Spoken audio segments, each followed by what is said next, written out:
Hey, are you a business owner, entrepreneur, or professional? If so, we want you to apply to be a featured guest on our show. My name is Adam Torres, and I host the Mission Matters series of podcasts. I've recorded over 3,000 episodes, and we are just getting started. How do you know if you'd be a good guest to be on the show? Well, only one way to find out, and that's to apply, but I'm going to let you in on a little secret. We want guests to have a story to tell, guests with a brand, a product, or a service that can benefit my audience of listeners. If this sounds like you, go to missionmatters.com and click on Be Our Guest to apply. I'd love to talk to you and get to know more about your story. Again, head on over to missionmatters.com and click on Be Our Guest to apply. All right, now let's get into the show. Hey, I'd like to welcome you to another episode of the Mission Matters Business Podcast, your source for all things business. My name is Adam Torres. You can follow me on Instagram at AskAdamTorres to keep up with my book releases, book tour schedule, signings, all that other good stuff. Always love to connect with you there. And as always, if you'd like to apply to become a co-author of one of my upcoming books, just head on over to the website, missionmatters.com, and click on Become an Author to apply. All right, so today I have Henrique Gamba on the line, and he's managing partner over at Kemp. Henrique, welcome to the show. Hey, thanks, Adam. Thanks for having me. All right, Henrique, so excited to get into today's topic. So the challenges of venturing cross-border and being a multicultural entrepreneur. I think it's a really on-point and interesting topic, so excited to get into this. And maybe just to get us kicked off, tell me a little bit more about your business and how you built it. Okay. Where to begin?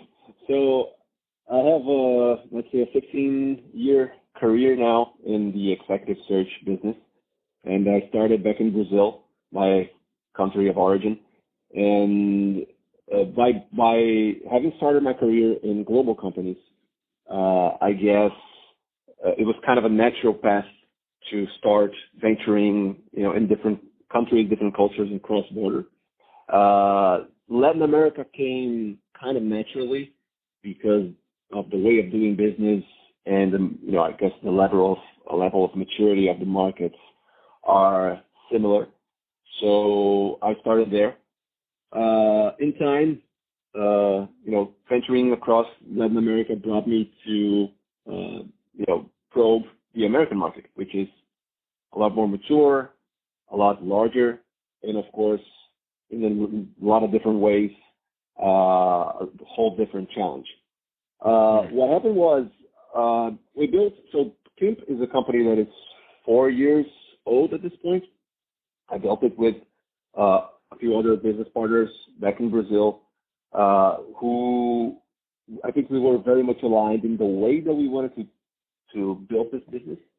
I had built different businesses in the past, but I guess we learned from that, and at that point, what we wanted is to build something that had a mission to connect the professionals to the ideal opportunity to leverage their talent. And it might sound easy enough or kind of straightforward, but it would depend on the model that you build. Because if you build a model that's very commercial and very sales-oriented, I guess you lose track at some point of actually what you're doing, what's your mission of actually, touching people's lives and actually giving them, the opportunity to venture in different businesses. So 2.5 years ago, I moved to the U.S. to build our branch and our business here, and not only to strengthen our stronghold on Latin America, which is, I'm based out of Miami, and most of, the hubs for Latin America are based out of either here or São Paulo, which are the two cities where we have offices. And from there, it was kind of natural to start building business in the U.S. as well. And I guess the way that we do business in Latin America, which is it's more maybe more personal, maybe with a closer relationship to the client, it helped us establish a strong brand and relationship with the clients here in the U.S. And I guess that they like the way that we position ourselves. And that's where I am right now. That's awesome. So what are the types of businesses that you typically work with? Like, what's typically a good fit in terms of a client, whether it's niche or industry or size of client? I mean, give us a feel for that. Perfect. So we're not focused on a specific industry. We work across all industries, but we're specialists in each function. So I have teams that are specialists in technology, finance, sales and marketing, operations, HR. So that's the way that we built our business, being experts in the field across every industry. Of course, depending on the moment and depending on how the market is, different industries will have different, moments. And I guess that right now, e-commerce and digital and internet and fintechs, that's what we've been doing business with the most. But across our history, CPG companies, pharmaceuticals, so we work across every industry, but right now technology is the main thing that's been happening. So let's go a little bit further into like doing business in the United States and in Latin America. So are you placing in your foothold already that you have in Latin America? So do you work a lot like cross-border now, like placing international talent in the U.S. and vice versa, or how does that work? Yeah, I guess we have a very good opportunity to do that. In terms of the U.S. specifically, immigration is the main challenge there. But, both way, it works both ways. I mean, there are a lot of companies in Brazil or in Latin America that are looking for talent because over there, the issue is lack of talent, And of course, if there are American companies or European companies attracting talent in Brazil or in Mexico or in Argentina, and because of more of a cultural thing, normally international opportunities will interest more a candidate from a less developed economy, So yeah, we have a great opportunity there because we have a lot of leverage, great network in Latin America, and when we come here in specific industries or specific areas in which there's lack of talent, we are able to offer a vision and a scope of vision across the Americas, and to be honest, globally. We've done business in Europe, we did business in China, so and I guess that the whole thing is becoming more and more mature of how you can do it. So when I first came here, I remember I had to fly back to Brazil every month or so because my clients wanted me to be closer to them physically.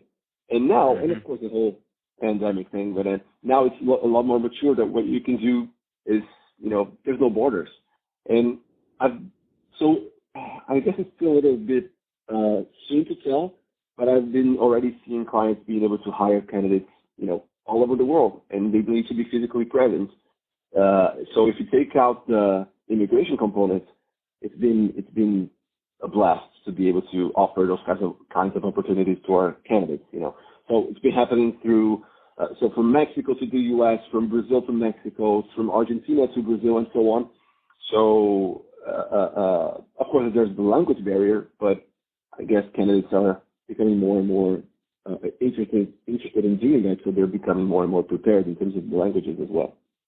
Yeah, I can see that for sure. Like, especially like the because of COVID and just what's happened. I mean, I can think of how once upon a time somebody had to work with you or you had to have them in the office. Now I think things have changed, and people feel differently about it. And sometimes the geography bias is how I like to think of it, thinking that you need to have somebody there with you or the person that's in your town is going to be the best for the job, that they're not really the right fit or they're not the best. It might be somebody on the other side of the world that's actually way better qualified and better for the job, and possibly at a more value in terms of price or what you're going to pay on in terms of the contract. So I think it makes a lot of sense. Tell us a little bit more about how COVID has affected the industry overall, because I think you have a unique vantage point working cross borders and kind of being in the middle of it all in terms of placing talent. Exactly. So, of course, that the whole pandemic scenario hit us as it hit every kind of business in the world. I've always said that executive search or, specialist recruitment is kind of a thermometer of the market because, when something hits, when a crisis hit or the market goes down, one of the first things that happen is, shut down new hire. So we feel that right away. With the pandemic, it wasn't different. The only thing that was different is that because we were already established in a multi-country and multi-culture setup, it was easier for us so for instance, to start with, the U.S. was hit first. Brazil wasn't that bad at first. Mexico was kind of normal for a while. And then on different stages, the different countries, suffered more or less. That's where it's interesting to have a business done in several different countries because you can take advantage of, whoever or wherever there's more business. So that helped. But of course, I think that the major change was the idea of not necessarily having to have people physically present. And that's changed everything. I mean, it changed even my scenario. From one day to the other, clients didn't actually need me present anymore. So I was able to do a lot more business remotely. And that happened, of course, with, several different businesses. And of course that, the candidate market changed because competition appeared in markets in which, there was no competition. So it becomes better in terms of salary ranges. You have a lot more room, a lot more options to look where to look for talent. And not only internally, I mean, locally and domestically, there's a lot of more, level of maturity changed. In Latin America was way behind in comparing to the U.S. in terms of the level of maturity of being able to work from home or doing things remotely. And I guess even in the U.S., the enhancement, everything changed in the market. And now I'm able to place a candidate from Brazil in a project in, Seattle, and I'm able to have a candidate from I don't know, Costa Rica, sell projects to a company in Brazil, and the barrier isn't there anymore. So I guess it changed everything. And the companies that are maybe in a better stage of, let's say, readiness to take advantage of that are going to surf a wave right now. And that's what we want as well, of course, as entrepreneurs. Man, that's awesome. So, Henrique, if somebody is listening to this and they want more information on Kimp and to connect with you and your team, what's the best way for them to do that? Well, you can get into our website, which is kimphr.com, or look for us. The main social media for executive search firms is LinkedIn. So you can look us up, Kimp, in LinkedIn as well. And of course, send me a message on Henrique. That's Henrique with an H. Gamba, Gamba, at kimphr.com. If you guys need any more ideas or any further explanations on that as well. Fantastic. Well, Henrique, it's really been a pleasure having you on the show today and learning more about your story and all the great work that you're doing over at Kimp. And to the audience, as always, thank you for tuning in. Hope you got a lot of value out of this. Hope you had a lot of fun listening and learned a lot. If you did, don't forget, hit that subscribe button. Definitely love you to be a return visitor, listener, guest. Love to have you back on. And Henrique, thanks again for coming on the show. It's been a pleasure. Yeah. No, my pleasure. Thanks again, Adam.